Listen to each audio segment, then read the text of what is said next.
Have you ever wondered why an airplane is designed so uniquely just so it can fly through the sky smoothly? The reason it is designed like that is that there's a force called air resistance, which also has a big impact on our daily lives. In this video, we will introduce you to air resistance by its definition, the factors affecting it, and its applications in real life. So you may ask, what on earth is air resistance? Air resistance is the force that opposes the motion of an object as it moves through the air, which is caused by friction between the air molecules and the object's surface. And there are many factors affecting air resistance. Have you ever wondered why airplanes fly differently in hot and cold weather? It turns out temperature plays a huge role in air resistance. For an airplane, air resistance is a force that acts against the motion of the aircraft as it moves through the air. When the temperature is hot, the air molecules in the atmosphere move faster and spread out more. This makes the air less dense, which means there's less air resistance for the plane to overcome. Conversely, when the temperature is cold, the air molecules in the atmosphere move slower and are closer together, making the air denser. This means there are more air resistance for the airplane to overcome. The temperature of the air affects air resistance because it affects the density of the air. So, when the airplane is flying in the hot weather, it experiences less air resistance than cold weather. Have you ever wondered why planes fly differently on humid days compared to dry days? It turns out humidity can impact air resistance. When the humidity is high, there's more moisture in the air, which can make the air denser and increase air resistance for the plane. Conversely, when the humidity is low, there's less moisture in the air, which can make the air less dense and decrease air resistance for the plane. The humidity of the air affects air resistance because it affects the density of the air that the plane is flying through. Weather can also affect humidity and air resistance. When a plane flies through a storm or turbulent weather, the humidity levels can change suddenly, which can affect a plane's speed and performance. Weather can be a factor in air resistance because it can affect the humidity levels and, in return, the density of the air that the plane is flying through. So the next time you're flying on a plane and wondering why it is flying differently on a humid day, remember that humidity can impact air resistance, which can affect the performance and efficiency of the aircraft. Have you ever wondered why cyclists use aerodynamic equipment and clothing? It turns out the total surface area plays a big role in air resistance. For a cyclist, air resistance is the force that acts against the motion of the bicycle as it moves through the air. When a cyclist is riding with a large backpack or carrying other bulky items, it creates more total surface area, which means there's more air resistance for the cyclist to overcome. Conversely, when a cyclist uses streamlined equipment and clothing, it reduces the total surface area of the cyclist, which means there's less air resistance for the cyclist to overcome. The total surface area of an object affects air resistance because it affects the amount of air that the object has to push out of the way as it moves through the air. Wind can also affect air resistance. When a cyclist rides into a headwind, the air resistance increases, making it harder for the cyclist to move forward. But when they ride with a tailwind, the air resistance decreases, making it easier for the cyclist to move forward. Wind can be a factor in air resistance because it can add to or subtract from the speed of the cyclist relative to the air around them.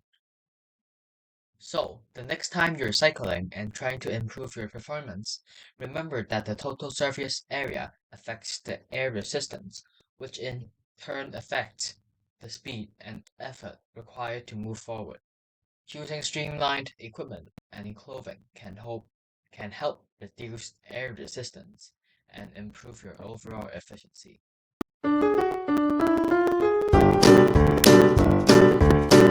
Have you ever wondered why cars have different fuel efficiencies at different speeds? It turns out an object's velocity plays a big role in air resistance. Air resistance is the force that opposes the motion of an object through the air. It's affected by several factors, including the shape of the object, the speed at which it's moving, and the air density of the air. For a car, air resistance is the force that acts against the motion of the vehicle as it moves through the air. When a car is driving at high speed, it creates more air resistance, which means the engine has to work harder to maintain the same velocity. Conversely, when a car is driving at a low speed, it creates less air resistance, which means the engine can work more efficiently to maintain the same velocity. The velocity of an object affects air resistance because it affects the amount of air that the object has to push out of the way as it moves through the air. Wind can also affect air resistance. When a car drives into headwind, the air resistance increases, making it harder for the car to maintain its velocity. But when it drives with a tailwind, the air resistance decreases, making it easier for the car to maintain its velocity. Wind can be a factor in air resistance because it can add or subtract from the speed of the object relative to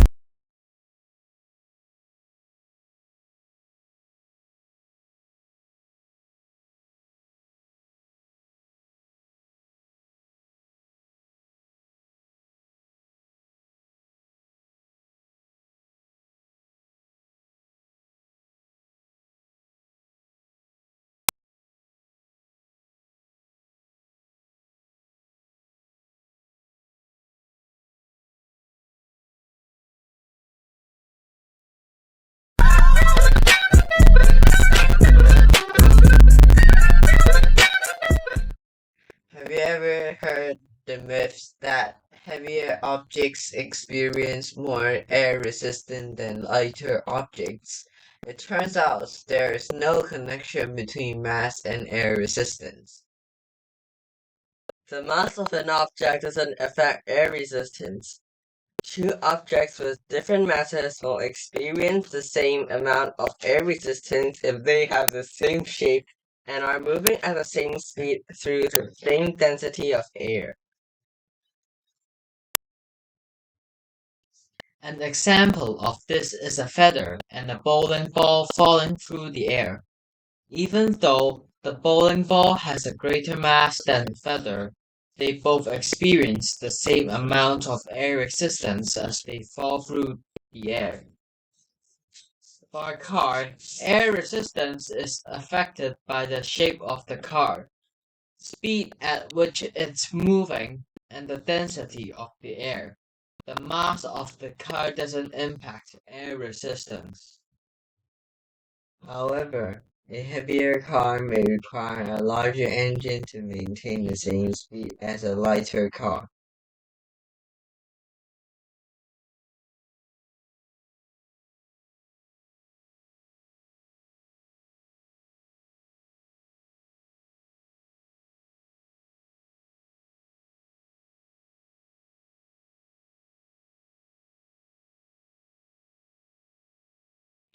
Air resistance, also known as drag, is the force acting in the opposite direction of the motion of an object through a fluid, such as air. It is caused by friction between an object and the air, which generates a pressure difference that slows down the object's motion. The amount of air resistance depends on several factors, such as the shape and the size of the object, the speed at which it is moving, and the density and velocity of the fluid. To calculate the air resistance, scientists and engineers use a mathematical formula called the drag equation, which is expressed by 0.5 times the density of the fluid, which is P times velocity to the power of 2 times the drag efficiency of the object, CD, times cross-section area of the object perpendicular to the flow direction, A. The first term in the formula represents the dynamic pressure of the fluid acting on the object, which increases the square of the velocity.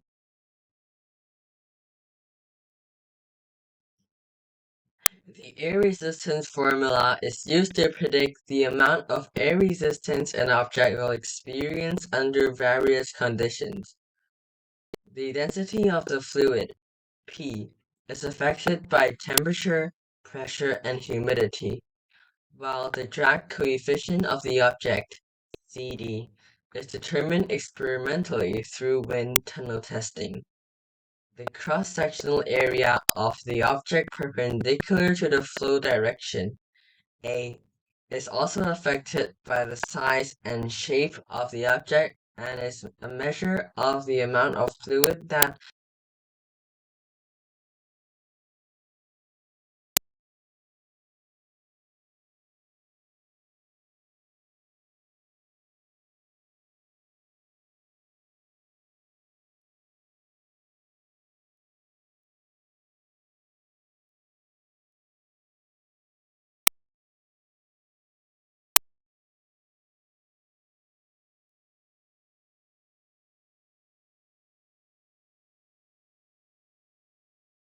At last, let us watch a brief summary and a short experiment on YouTube about what we have presented.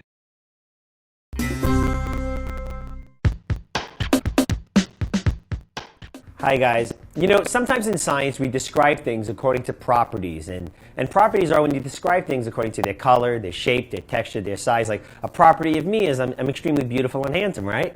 Okay, maybe not, but check this out.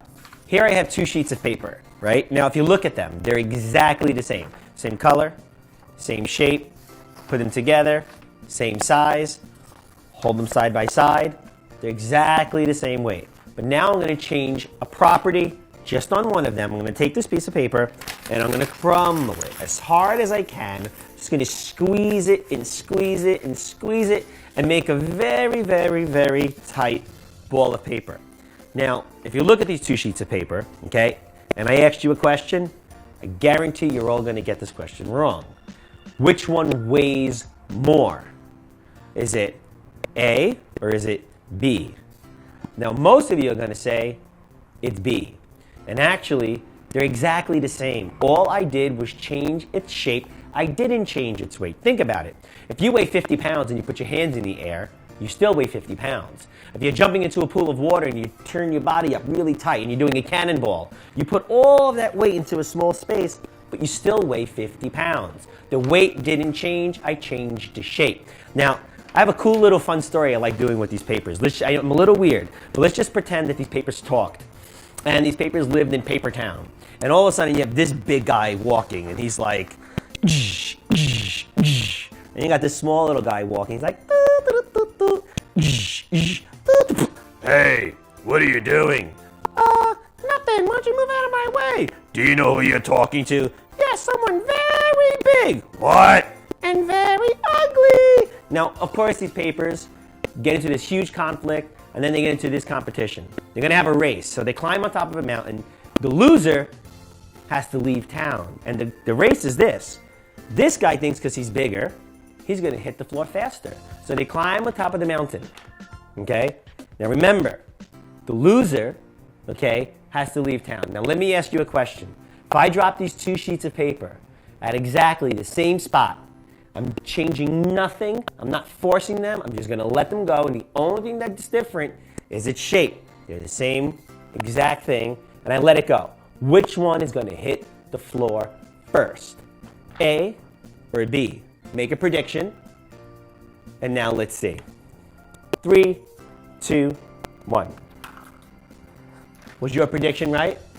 I think it was. The ball of paper did hit the ground first. Now, does anybody know why? Well, you see, this large sheet of paper, it was really unfair. Think about it. Underneath this large sheet of paper is what? There's air. The ball of paper had just a little bit of air underneath it to move out of the way.